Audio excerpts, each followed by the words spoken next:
สวัสดีครับผมนายณัฐพัฒน์แสงงานอนุโรจน์นะครับสวัสดีค่ะดิฉันนักศึกษาประสอนคุณการินสวัสดีครับผมนายกายทิพย์วัชรพันธ์บุญครับวันนี้ทำการทดสอบสิ่งประดิษฐ์นะครับเครื่องไร้นกอัตโนมัตินะครับครับอันนี้ก็เป็นหน้าตาของเครื่องไร้นกนะครับที่เราได้ออกแบบไว้นะครับโดยอุปกรณ์หลักๆนะครับก็จะมีทางด้านของตัวกล้องนะครับที่ไว้คอยจับภาพสิ่งต่างๆนะครับตัวเลเซอร์นะครับที่ไว้ทำงานตอนที่ว่าเราเจอคำสั่งนกนะครับแล้วก็ยิงไล่ไปแล้วเราก็มีตัวเซอร์โวนะครับอยู่2ตัวนะครับไว้คอยหันนะครับให้ตรงกับตำแหน่งของนกนะครับอันนี้ก็เป็นเรื่องของวงจรภายในนะครับ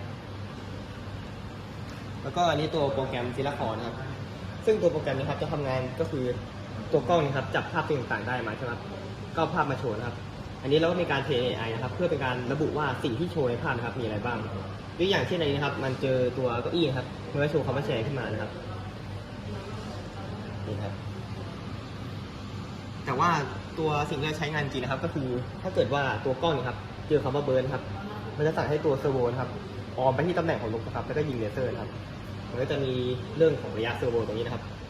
เราก็จะยกตัวอย่างนะครับเช่นถ้าเกิดมีนกบินมาครับนี่ก็เป็นตัวอย่างของเรานะครับปึ๊บเซอร์โวครับก็ทำการหันตามนะครับมาที่ค่าตามนี้ครับแล้วเมื่อตรงนะครับก็จะยิงเลเซอร์ไปนะครับถ้าไม่ตกใจบินหนีไปครับกลับที่ตำแหน่งเดิมครับนี่นะครับก็เป็นการทำงานของตัวซิลาคอนครับ